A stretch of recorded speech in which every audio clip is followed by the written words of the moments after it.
Hi guys, this is Brittany. I post videos about plants and projects, and today we are talking about how to grow more Maypop vines from your existing Maypop plant. Now, Maypop refers to a perennial passion flower vine that is native to the United States. It produces really cool, unique looking flowers and also produces fruit. It spreads vigorously through runners under the soil. So if you have an existing plant or you have a friend with a plant and they have a plant that's making lots of babies, you could just dig some up. But if you don't, you can easily take cuttings and root them to grow new Maypop plants. So we'll get started by showing you a little plant I'm taking a cutting from. We'll look at the cutting, we'll put it in soil, and then we'll talk about its care. Okay, so I've got a nice side shoot here that I think I'm going to trim off for our propagation today. So I'm just gonna take a little pair of scissors. You will have to forgive me because there's nowhere good to set my camera here, so I'm holding it as well. Snip that off. So this is what we are left with. Okay, so we've got a cutting to work with here, but we don't want to just plant this cutting. We want to remove the bottom set of leaves because you want the cutting that you take to have 1 to 2 exposed growth points and 1 to 2 sets of leaves. So what I'm actually gonna do with this cutting is I cut off that bottom set of leaves, and then I'm actually just going to chop the top off of this. I'm not going to keep this area up here because I find that the newer growth on a lot of plants, when you try to propagate them, it just gets a little floppy, it's not fully developed.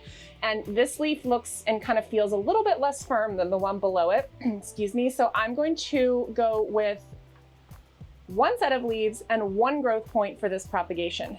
Generally, I like to do 1 set of leaves and 2 growth points for a propagation because that gives me 2 more chances of success and allows me to bury that stem a little bit deeper, especially if it's a type of plant that roots all along the stem. But we're just gonna go with this for today. This is a pretty easy rooter, so I think this will be successful. Now, these are pretty easy rooters, but since I'm here in the greenhouse, I'm just gonna go ahead and dip this stem down into some of my rooting powder that I keep around for some of the trickier propagations. Why not? Can't hurt, might help. And then I'm just going to stick this down into a pot of soil, being really careful not to break that stem as I'm sticking it down, and then gently pat the soil in around it. And I actually have a second Maypop cutting that I'm putting into this same thing. I like to put propagations, multiple propagations into one container, because you never know how many are going to be successful, and you may end up with a couple propagations and only 1 is successful, so you just yank those out and let the rest go.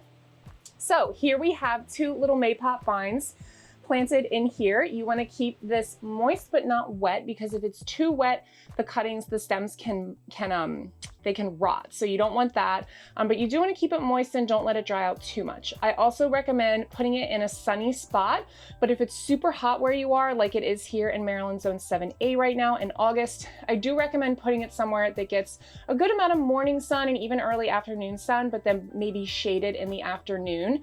There's a little patio outside of where I am here that gets great morning sun all the way up until like 1 to 2 p.m. and then it's in the shade, and that seems to be the perfect amount of light for a lot of my propagations. This right here is a Maypop propagation that I have had rooting for a couple weeks now, and I'm seeing some signs of new growth at the top, so I figured I would do a little unpotting here to show you guys what the progress is.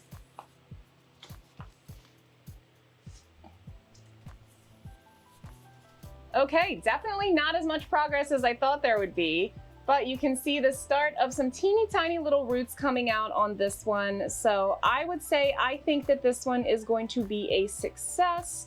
Looks like I've got a couple spots where it's sprouting little roots all along the stem here, which is very exciting.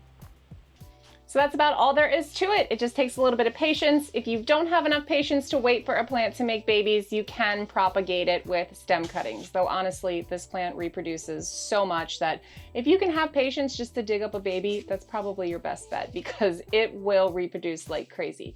So until my next video, happy planting.